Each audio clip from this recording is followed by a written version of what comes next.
소아시아 7교회 중에 오늘 그 두하디라 교회에 보내는 편지 내용들입니다.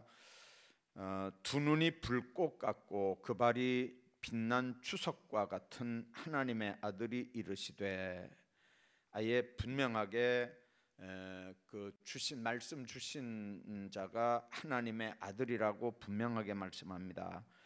왜 그러냐면 이 두하디라는 우리가 아는 것처럼 그 우상들이 있는 그런 지역입니다. 그래서 제우스의 아들 태양신 아폴로를 숭배하던 도시였고요. 그리고 상업이 발달한 도시여서 온갖 그 우상 숭배뿐만 아니라 음란한 행위들이 아주 너무 유명한 그런 도시였기 때문에 그 제우스의 아들 태양신 아폴로를 숭배하는 그곳에 분명하게 주님이 하나님의 아들이 이르시되, 그렇게 하고 다른 데는 무슨 그 뭐 사자에게 편지한다, 뭐 행위를 아는 내가 이런 식으로 해서 직접적으로 얘기를 하진 않지만, 여기는 시작부터 하나님의 아들 분명하게 말씀합니다. 자, 그런데 그 하나님 아들, 눈은 불꽃 같고 발이 빛난 추석과 같은 하나님의 아들, 이렇게 말씀합니다. 여기서 눈이 불꽃 같다는 말은 감찰하시는 눈이라는 의미입니다. 그래서 그 예수님이 공의의 주님이기 때문에 우리 모든 마음을 꿰뚫어 보신다는 그런 의미입니다. 그래서 그 앞에는 숨겨지는 게 없습니다. 그 눈은 풀꽃 같은 눈이라는 말은 우리 마음까지도 다 헤아리시고 감찰하신다고 하는 그런 의미입니다. 뿐만 아니라 그 발이 빛난 추석과 같다는 말은 고난과 시련을 이기고 빛나는 것처럼 하나님의 백성들이 그 어려운 상황 가운데서도 이렇게 굳게 세워지는 그런 축복들을 암시하는 말씀입니다. 그래서 발이 빛난 추석과 같다.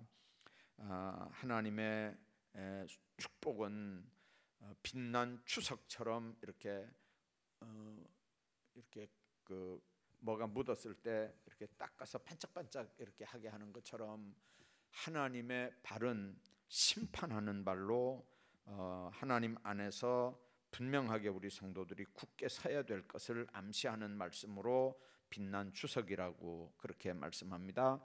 자, 그런 분이 19절에 보니까 네 사업, 사랑, 믿음, 섬김, 인내, 이런 것들을 아신다고 그랬습니다. 그래서 네 나중 행위가 처음 것보다 많다, 그렇게 말씀합니다.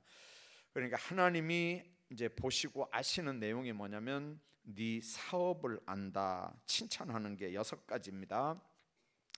여러분들, 두하디라 교회는 사업을 많이 한 교회입니다. 아까 얘기한 것처럼 상업으로 유명한 교회였다 그랬죠. 자, 그러나 이 사업을 하고 경제적으로 재정이 풍성해도 그래도 하나님의 사업, 예를 들어 교육 사업이나 선교 사업이나 구제 사업이나 전도 사업이나 이런 걸 돈 있어도 안 하는 교회들도 많이 있거든요.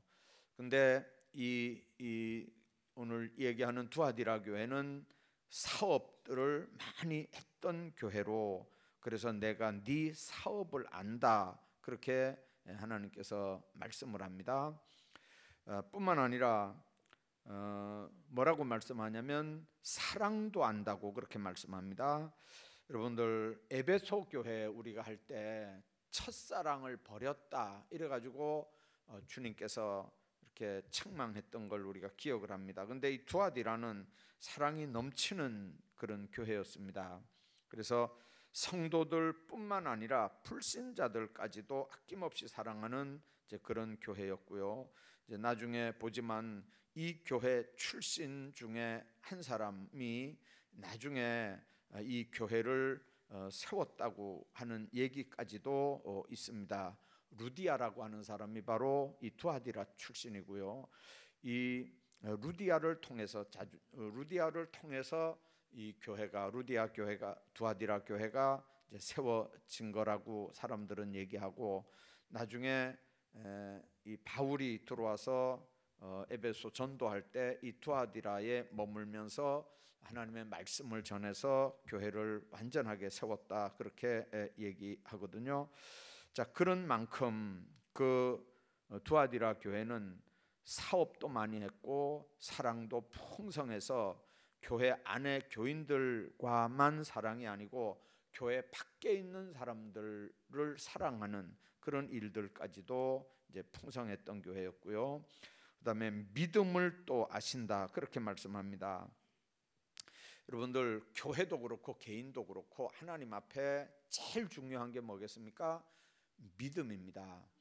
여러분들, 믿음으로 하지 않는 모든 게 다 죄다, 주님이 그렇게 말씀합니다. 그러니까 믿음이라고 하는 게 교회에서나 개인에게 얼마나 중요한 건지 모릅니다. 이 믿음으로 우리가 이 세상도 이기고 믿음으로 나중에 하나님 나라도 가는 거거든요. 그러니까 이 믿음이라고 하는 게 얼마나 중요한데, 그런데 믿음, 여러분들 사랑도 있고 또 사업도 많이 하고 여기에 이제 믿음까지 있으니까 이 두아디라 교회가 얼마나 정말 그 아름다운 교회였습니까? 뿐만 아니라 믿음뿐만 아니라 섬김과 그랬습니다. 섬기는 걸 주님이 다 보고 계셨다는 얘기죠. 얼마나 섬기고 얼마나 봉사하는지, 또 보이지 않는 곳에서도 얼마나 열심히 일하는지 하나님께서 다, 주님께서 이렇게 보고 계시는 걸 우리가 믿습니다. 교회 안에도요, 교회 안에도 이렇게 어떤 분들은 보면 정말 이름도 빛도 없이 충성하고 헌신하고 정말 자기 이름도 안 나타내고 그렇게 충성하고 봉사하는 분들도 많이 있고요. 또 어떤 분들은 절대로 자기 이름이 안 나타나고 얼굴이 안 나타나는 자리에는요 절대로 가지도 않는 분들이 있어요. 목사도 알아줘야 되고요, 장로님들도 인정해줘야 되고요. 그러나 우리가 교회 안에서 하는 모든 일이나 섬김이나 봉사나 충성은 그 시작이 뭐냐면 주님 앞에 내가 받은 은혜를 기억하고 그분 앞에 그 은혜를 내가 어떻게 감사할까요 해서 하나님 앞에 충성하고 헌신하는 거거든요. 이제 그게 정립이 돼야 교회 안에서 충성해도 시끄러운 소리가 안 들려요.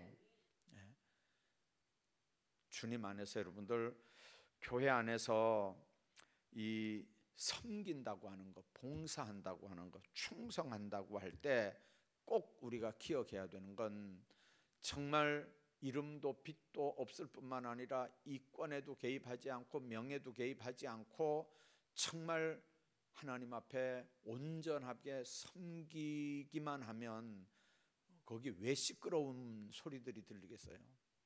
한번 생각 한번 해보세요. 왜 시끄러운 소리 들리겠어요? 그러니까 뭐가 이권이 개입이 된다든지 뭐가 명예가 개입이 된다든지 뭐가 개입이 되니까 시끄러워지는 거거든요. 근데 하나님이 보실 때는 이름도 빛도 없이 중심으로 정말 받은 은혜가 감사해서 하나님 앞에 영광 올려드리는 그 중심을 보는 거거든요. 그래서 교회 안에서 봉사하고 섬길 때 꼭 기억해야 되는 건 그 기본 자세가 바로 이제 그런 거라는 거죠. 그래서 섬기는 일을 잘 감당한 교회가 바로 이 두아디라 교회였고요.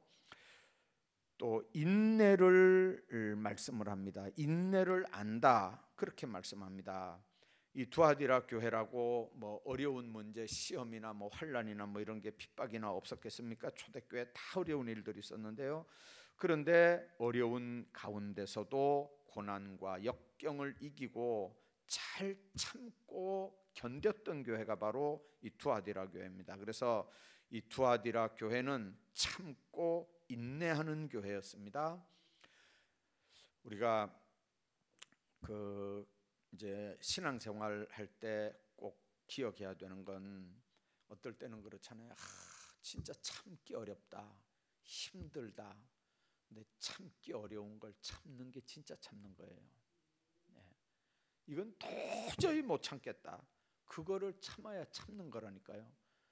그냥 평소 때 참고 뭐 평소 때 인내하는 거, 그런 건 얼마든지 다 감당하는 거예요. 도저히 못 참는 걸 참는 게, 그게 참는 거거든요.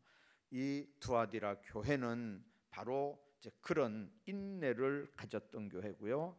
그 다음에 네 나중 행위가 처음보다 많다 그랬습니다. 어떤 사람들은 시작은 아주 거창하게 시작을 합니다. 용두삼이라 그러잖아요.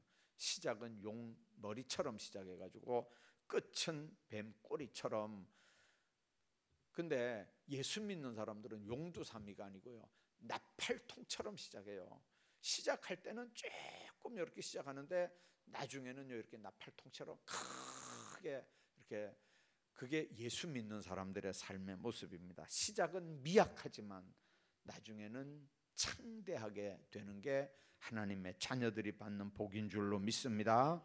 그래서 우리 처음 행위가 처음에는 아주 보잘것없는데 점점 가다 보면 나중에 이 처음 행위가 그 나중 행위가 처음 행위보다 훨씬 더 커지는 봉사, 그런 충성, 그런 헌신들이 하나님의 백성들 가운데 있고 이 두아디라 교회 가운데 있었던 걸 우리가 봅니다.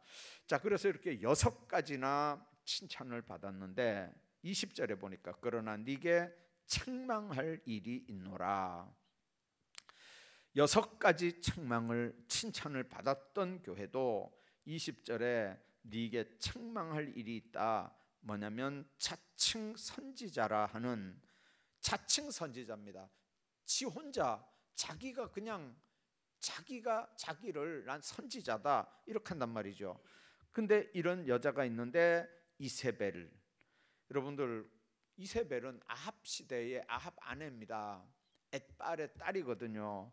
그러니까 이게 시간적으로 얘기하면 적어도 한 800년 이 시차가 있는 거예요. 요한계시록하고 아합 왕 시대하고 계산해 보면 한 800년 차이가 있어요. 그러니까 네게 책망할 것이 있노라. 자칭 선지자라는 여자 이세벨을 네가 용납했다. 두아디라 교회에 이세벨이 어디 있었겠어요? 800년 전의 여자인데. 그런데 뭘 의미하냐면요, 이세벨하고 똑같은 행동을 하는 여자가 있었다는 거죠. 자, 그래서 여러분들 그 자칭 선지자라고 하는 이 이세벨을 네가 용납했다는 거죠. 한마디로 말하면 이단을 용납했다는 거예요. 우리가 알아야 되는 건 이단, 그러니까 비진리가 교회 안에 들어오면요, 6가지 칭찬받은 게 수포로 다 돌아가요. 여러분들 이 이제 수사학에서 요즘에 뭐 학생들이 이제 뭐죠, 논술 배울 때 하는 것 중에 하나가 바로 그거예요. 앞에 칭찬 다 해놓고 그러나 하면서 이 접속사를 그러나 하는 걸로 딱 바꿔가지고 하면 앞에 있는 거를 다 묵살시키고 뒤에 게 이렇게 강조가 되는 거거든요. 앞에 6개 다 칭찬해놓고 그러나 하면서 네게 책망할 것이 있다. 이렇게 하면 그 뒤에 책망할 것 때문에 앞에 칭찬이 다 죽어버리는 거예요. 그게 뭐냐면 자칭 선지자라고 하는 여자 이세벨을 네가 용납했다는 거죠. 여러분들, 교회가 아무리 주의 일을 많이 하고 뭐 사랑이 있고 믿음이 있고 섬김과 인내가 있고 뭐 많아도 이단이 교회 안에 한번 들어오면요, 이단 사상이 교회 안에 한번 들어오면요, 비진리가 판을 치면요, 교회는 더 이상 존재할 수가 없습니다.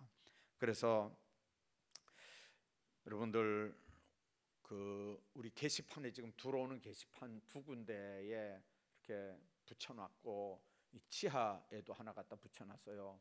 이제 기도원에 가니까 하도 피해를 많이 그 보니까 그 어디서 찍었는지 그걸 찍어가지고 그 기도원 오는 목사님들한테 이렇게 막 줘가지고 우리도 갖다가 붙여놨어요.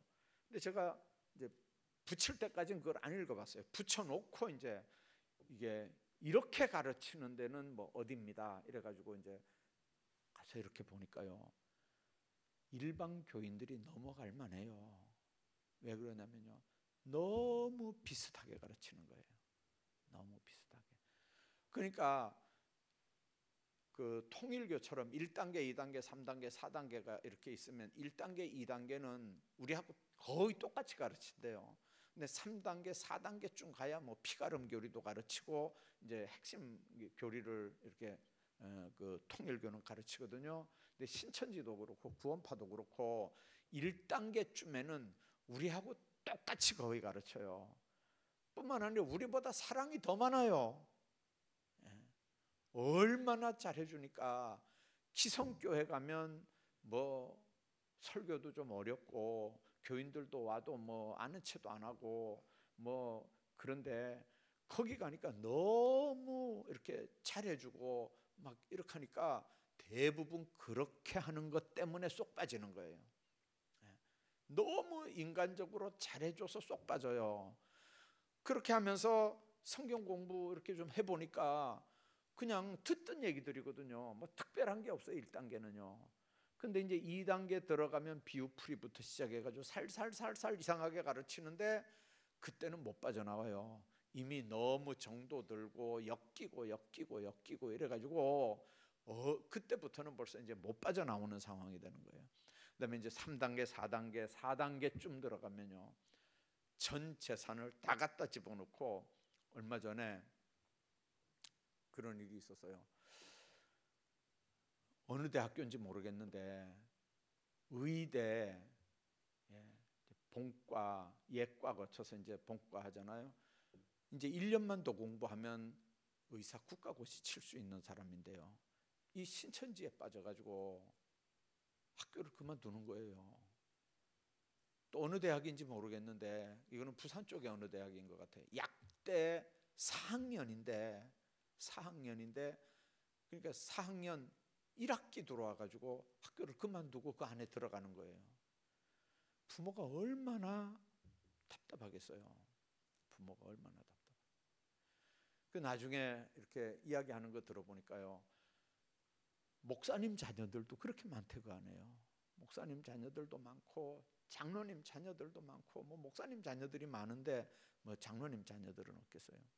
근데 보니까 이제 작은 교회 목사님들은 가족들하고 이렇게 뭐 대화할 수 있는 시간이 많이 있잖아요. 작은 교회들은. 큰 교회 목사님들은요, 새벽기도 나오면 밤에 11시 들어가니까 이제 자녀 얼굴도 못 보는 이제 그런 일들이 진짜 많대요. 그러면 자녀들이 공부를 어떻게 하는지 목사님들 잘 모르거든요, 사실은요. 그러니까 그 자녀들이 그런 길로 이렇게 빠져 들어가 가지고 이제 그런 이단에서는 이제 이 학생들 아버지나 그 교회를 의식해 가지고 이제 일부러 이렇게 매수를 하는 거죠. 그런 교회들 때문에 고생하는 사람들이 서울에는 얼마나 많은지 몰라요. 기도원에 가니까 별별 소리들이 다 들려요. 한번 거기 빠지면요, 이 사람들이 어떻게 공부를 하냐면요, 이게 요즘에는 휴대폰에 추적 장치가 있잖아요. 그래서 어디에서 모여서 공부한다 이러면 그 가족들이 이제 자녀들 휴대폰 추적 장치를 해가지고 경찰하고 공조를 해가지고 어디 막 이렇게 쳐들어갈까봐, 세상에 아이 휴대폰은 이렇게 다른 또 신천지 아이를 통해 가지고 열차 타고 서울로 원래 보내고, 그리고 자기는 또 다른 휴대폰, 자기들끼리 연락하는 휴대폰 하나 사가지고 거기서 부산에 가가지고 모여서 그래서 공부하고 그런데요. 그러면 경찰하고 부모들은 그 휴대폰 추적해가지고 서울 잡으러 따라가니까 그 가면 뭐 있긴 뭐 있어요. 진짜는 아이들은 부산에 있는데 그렇게 지금 전쟁을 방불케 하는, 그렇게 가지고 이단들이 공부시켜 가지고 해요. 여러분들 신학대학 기숙사에도요, 이 이단들이 얼마나 전도하러 오는지 몰라요. 심지어는요, 신학 대학생들까지도 신천지예요. 구원파고요. 그런 데서 공부 다 시켜요. 그러니까 여러분 한번 생각 한번 해봐봐요.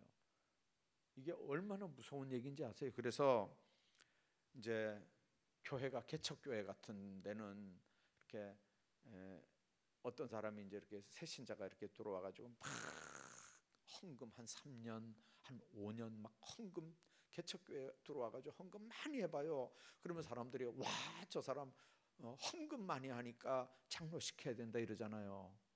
이 한국교회 병이라니까 이게요. 여러분들 그게 만모니즘이에요. 만모니즘, 우상이라고요. 돈 많이 헌금하는 걸 일꾼 세우자는 거는요, 그거는 성경에 그런 얘기 한 적이 없어요. 그거는 우상이에요. 우상. 만모니즘이라니까. 만몬, 돈신. 예. 여러분들 이 신천지 이런 사람들이 들어와가지고 한 3년 동안요 헌금도 많이씩 하고 막 이러면요 교인들이 와 해가지고 그 사람 이제 장로 시켜 놓는 거예요. 그럼 그 뒤에가 뭐냐면요, 뒤에가 늘 이 사람은 신천지하고 연락하는 사람이거든요. 앞잡이에요.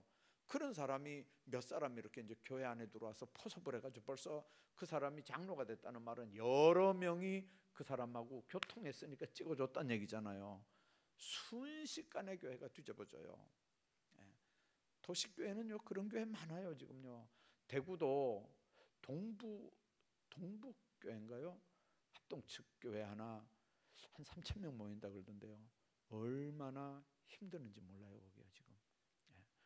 여러분들 한번 이 이단들이 한번 교회 안에 들어오면요, 우리 교회 같이 뭐 한 2, 300명 모이는 이런 교회는요, 교인들이 이렇게, 우리 교회 같은 경우는 이게 들어와도 안 되는 게 재산이 유지재산에 다 들어가 있잖아요.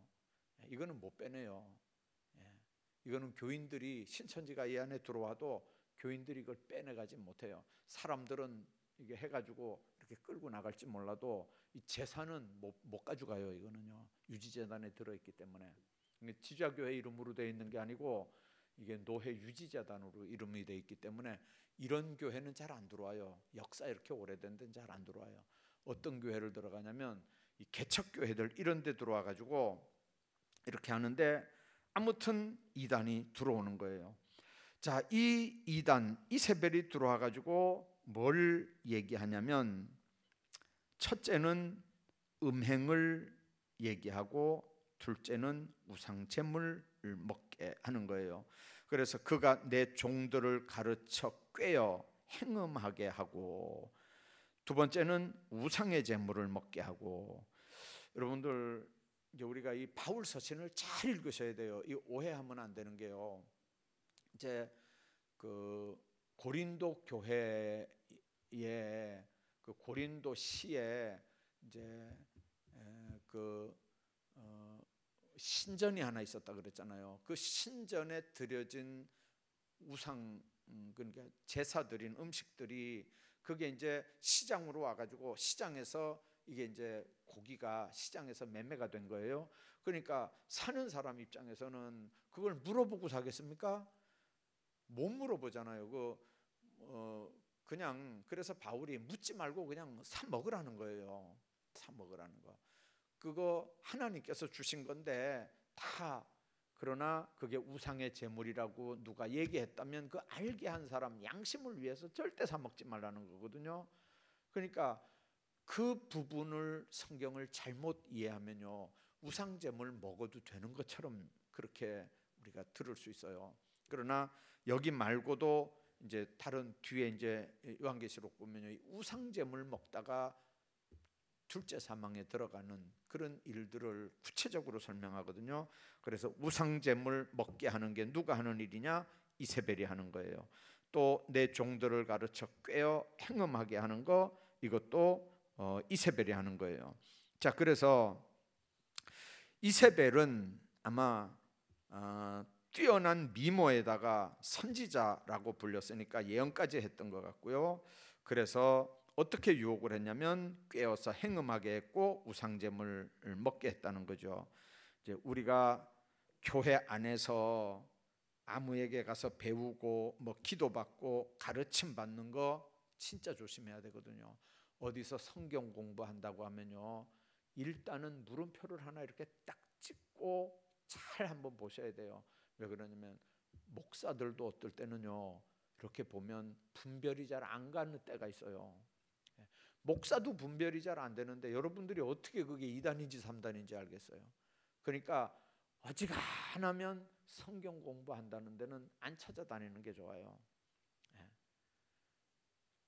여러분들 우리 교회 안에서 새벽 기도 열심히 참석해서 성경 보시고, 수요예배 열심히 참석해서 보시고, 구역 공과 열심히 공부하시고, 여러분들 우리 교회에서만 하는 프로그램만 열심히 해도 천국 가는데 전혀 문제 없어요. 그래서 이단 빠지는 사람들이 보면요, 좀 잘 믿어보겠다고, 좀 더 공부해보겠다고 하다가 거의 다 넘어가거든요. 그래서 여러분들 주님 안에서 이렇게 교회 아닌 곳에서 어디 가서 뭐 이렇게 공부하는데 뭐 선교사가 들어와서 잠깐 뭐 공부시킨다, 이런 거는 100%다 이거는 이단이에요.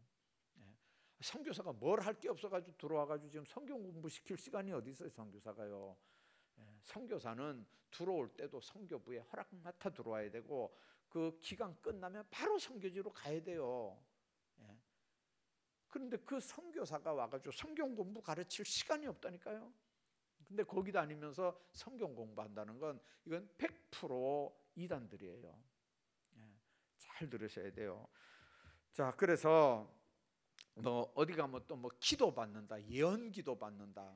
여러분들 예언이라는 얘기 분명하게 제가 말씀드렸죠. 미리 될 일을 이렇게 얘기해 주는 게 예언이 아니고, 성경의 예언은 선포한다는 예자거든요.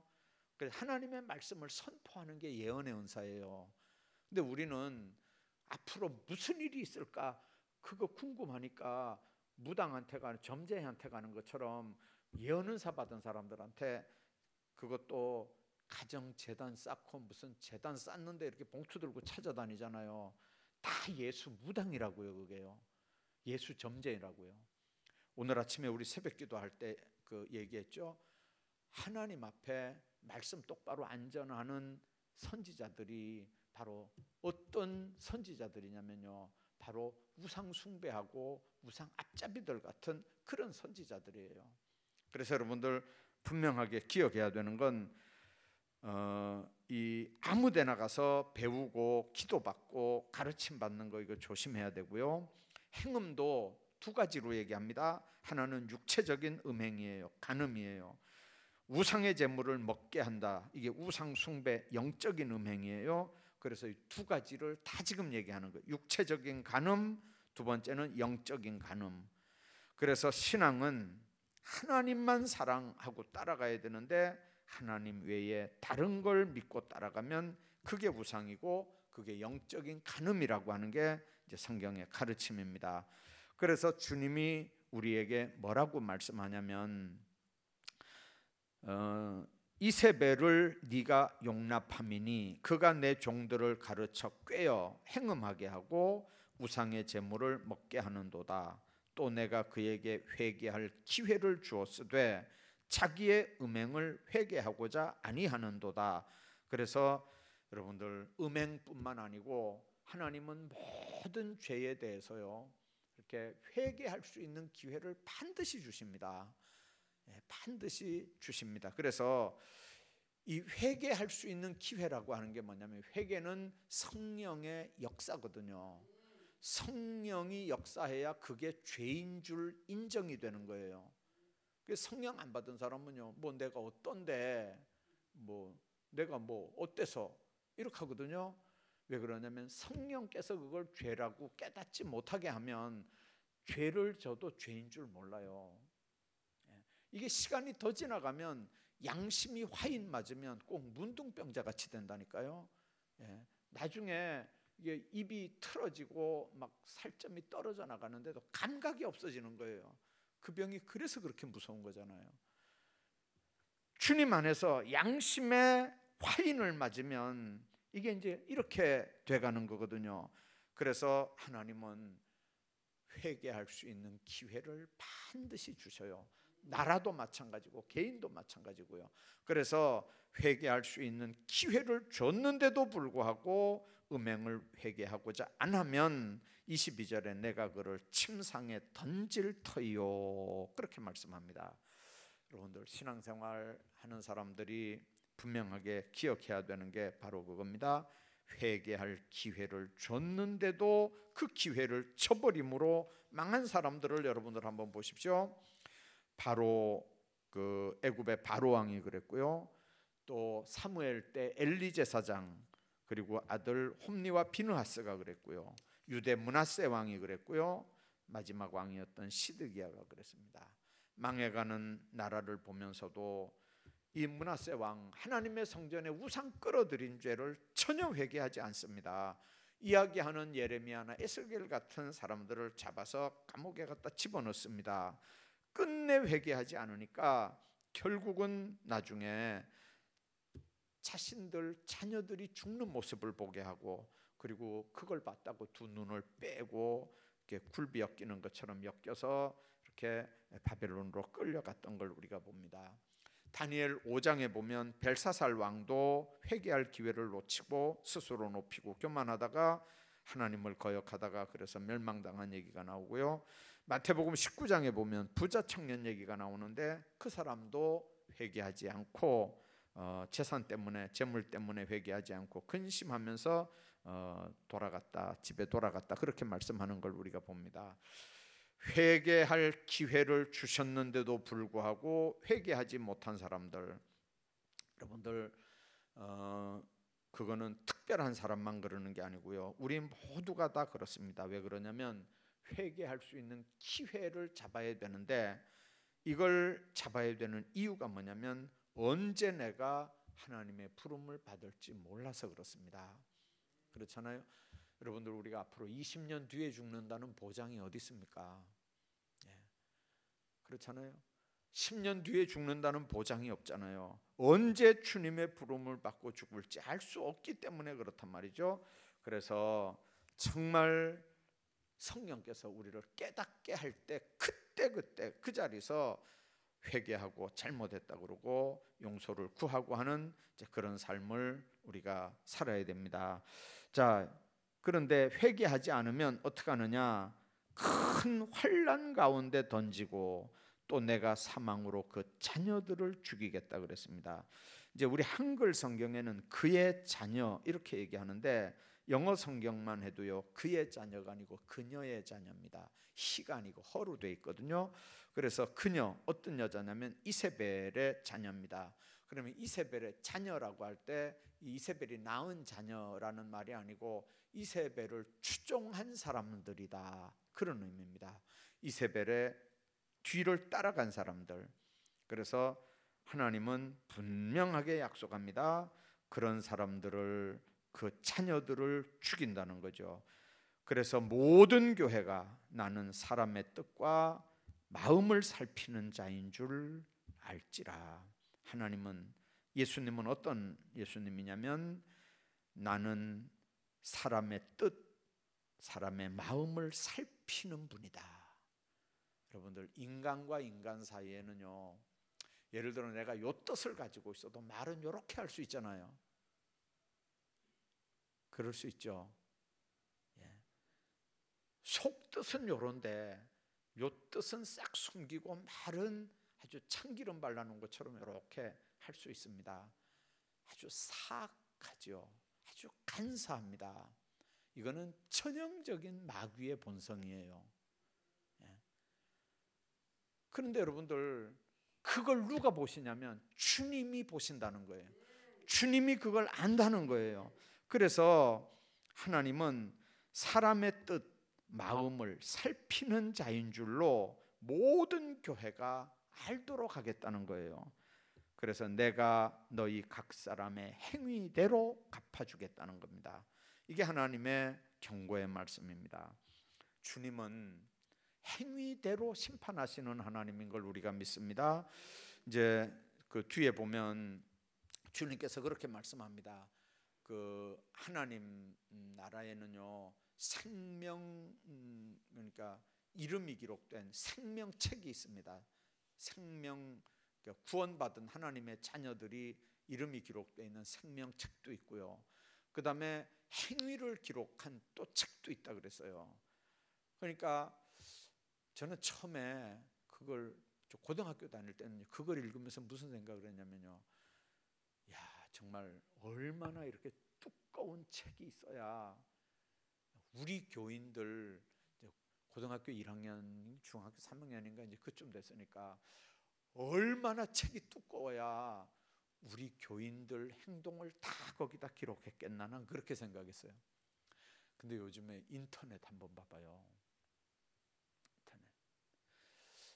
이제 우리 나이 때는요, 목사님들이 제일 중요하게 생각하는 게 뭐였냐면 서재였어요. 서재에 무슨 책이 꼽혔냐, 몇 권이 꼽혔냐, 이제 그게 목사님들의 지적 수준을 판단하는 기준이었어요. 그래서 장로님들이 일부러 선보러 올 때 어디가 보냐면요, 목양실로 살짝 들어와 가지고요, 목양실을 안 보는 것처럼 하고 쓱 한번 이렇게 보고 나가요. 왜 그러냐면 책이 도대체 몇 권이고 무슨 책이 있는지 한번 싹 보고 나가는 거예요. 목사님들의 지적 수준을 판단하는 기준이었어요, 그게요. 근데 요즘 젊은 목사님들은요, 제 서적 다 집어넣어봐야 요만한 가방 안에, 칩이라고는요, 요 손톱만하게 생긴 요런 칩 안에, 제 서재 안에 있는 모든 책이 이 안에 다 들어가요. 다 들어가. 예. 제가 그 학교에서 교수들한테 그랬어요. 나 저거 은퇴하면 저 책 저거 학교 도서관에다 다 기증해야 되겠다 그랬더니 교수들이 그거 안 받아줄 걸요 그래요. 안 받아줄 걸요. 옛날에는 은퇴하는 목사님들이요, 자기가 졸업한 학교에 그거 책 이렇게 헌납하고 은퇴하는 게 유행이었어요. 그거 다 귀하게 샀잖아요. 밥 안 먹고 그거 그 돈 모아가지고 책 하나씩 샀으니까요, 얼마나 귀하겠어요. 근데 요즘에는요, 아이들 이렇게 보니까 책에 이름도 안 써가지고 다녀요. 저는 책 하나 살 때 거기다 이름 써가지고 도장까지 찍어놨어요. 책 하나 사고 거기다 도장까지 찍어놨는데 요즘 애들 보면요, 책에다 이름도 안 써놔요. 근데 그거를 보니까요, 하여튼간 이게 컴퓨터가 얼마나 발달했는지 그 책 서재 안에 있는 전체 책이 요만한 칩 안에 하나 다 들어간다니까요. 요만한 칩 하나에. 근데 여러분들, 우리가 천국 가면 아담부터 시작해가지고 예수님 다시 오실 때까지 우리가 했던 말, 우리가 했던 행동들, 거기에 다 이렇게 얼마나 거기 기록이 돼 있겠어요? 얼마나 기록이 돼 있겠어요? 어떨 때는 이제 그 휴대폰에 뭐 카톡 와가지고 뭐 그림도 오고 뭐 이렇게 동영상도 오고 이렇게요. 또 이제 중요한 전화 같은 경우는 이렇게 휴대폰에 녹음이 되잖아요. 그러면 그런 것도 다 파일로 제가 다 저장을 해놔요. 아무개하고 전화한 거, 몇 월 며칠 날은 거 다 찍혀요, 시간까지. 그래서 컴퓨터 안에 이렇게 딱 저장을 해놔요. 혹시 나중에 이제 무슨 문제가 생기면 그 다 들려줘야 되는 것들이거든요. 하도 목사한테는 자기가 해놓고 하도 안 했다 그러니까 전화 같은 걸로는 안 들으니까 함부로 막 해도 되는 줄 알아요. 특히 목사한테 전화해가지고 다른 사람 욕하지 말아요. 다 제가 안 옮겨서 그렇지, 그 사람한테 그런 얘기하면 그 사람이 미치고 팔딱 뛸 거 아니에요. 그걸 내가 들었다고 그대로 전하겠어요? 그러나 다 보관하고 있어요, 파일로. 근데 여러분들, 하나님 앞에 갔을 때 우리가 한 말, 우리가 한 행동들, 그거 기록 안 돼 있겠어요? 사람이 만들어 놓은 컴퓨터도 다 그렇게 기록하고 있는데, 보관하고 있는데. 그래서 여러분들, 우리가 얼마나 조심하고 살아야 되는지 몰라요. 우리 지주학교회에 CCTV 설치할 때요, 그거 한쪽에서 설치하지 말자는 말도 얼마나 많았는지 몰라요.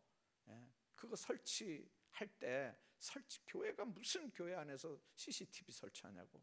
근데 요즘에는요, 뭐 홈스쿨에 뭐가 없어지면 그거 빨리 열어봐야 된다고. 외부 사람이 혹시 들어와가지고 뭐 훔쳐갔는지, 뭐 자기들끼리 학생들 사이에 어떤 녀석이 가져갔는지. 여러분들 이게 CCTV 카메라가 몇 개가 딱 있으니까요, 꼼짝도 못해요. 요즘에는요, 서울 시내 1분 거리를 딱 다니면요, CCTV가 뭐 30 몇 개인가 뭐 몇십 개 동시에 잡힌다 그러잖아요.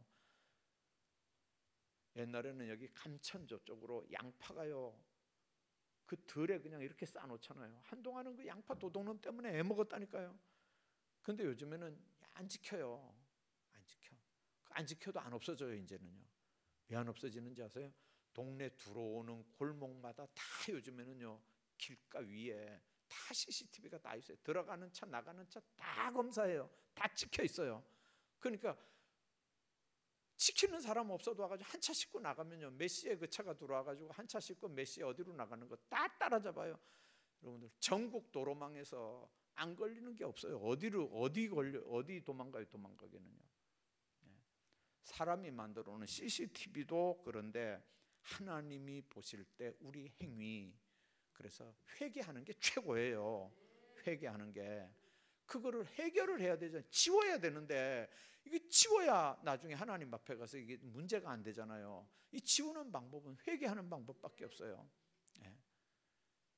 주님 안에서 여러분들 회개할 수 있는 기회를 줄 때 회개하고, 하나님 앞에 잘못했다 그러면 그게 예수 믿는 사람의 특권이라니까요. 그 예수 믿는 사람의 특권이 그거예요. 그래서 하나님 안에서 너희에게 있는 것을 내가 올 때까지 굳게 잡으라. 이기는 자와 끝까지 내 일을 지키는 그에게 만국을 다스리는 권세를 주리니 그가 철장을 가지고 그들을 다스려 칠그릇 깨뜨리는 것 같이 하겠다. 제가 은혜 받을 때 어떤 분이 저에게 철장 권세를 준다 그랬어요. 하나님께서. 그래, 나는 그게 뭔 말인지 몰랐어요. 그냥 마귀를 두드려 잡는 뭐 그런 것쯤으로 생각했어요. 나중에 한문을 보니까요, 이게 장이라는 말이요, 이게 지팡이란 말이에요. 지팡이. 그러니까 보통 보면 뭐 죽장에 삭가 쓰고 뭐 그런 노래 있죠. 김삿갓 노래할 때 죽장에 삭가 쓰고, 그 죽장이란 말은 대나무 지팡이란 말이에요. 이거는 철장이에요. 철장. 쇠로 된 지팡이를 준다 그랬어요. 그러니까 뭐든지 두드려 부실 수 있는 거잖아요. 이거는 쇠로 된 지팡이니까. 그러니까 어떤 사탄의 권세, 어떤 마귀의 권세도 깨뜨리는 것 같은 권세를 누가 받느냐면 이기는 자와 끝까지 내 일을 지키는 자들, 그런 사람들에게 만국을 다스릴 권세를 주는데 그게 바로 철장 권세입니다. 오늘 여러분들 두아디라 교회에 주시는 말씀 다시 한번 봅시다. 내가 또 그에게 새벽별을 주리라. 새벽별은 여러분들 예수님을 상징하는 또 다른 표현입니다. 무슨 뭐 화성이냐 목성이냐 뭐 그런 거 따질 것도 없고요. 새벽별은 예수님이에요. 그래서 귀 있는 자는 성령이 교회들에게 하시는 말씀을 들을지어다. 두아디라 교회에 보내는 이 말씀 통해서 여러분들 사업 잘해야 되고, 사랑, 믿음, 섬김, 인내 정말 다 중요하지만 이단이 들어오고 이세벨이 들어오면, 우상 숭배하고 음란한 문제가 생기면 하나님의 교회는 여지없이 무너진다고 하는 걸 기억하면서 정말 우리가 하나님 앞에 아름답게 세워지는 그런 축복들이 있기를 주의 이름으로 축원합니다. 기도하겠습니다.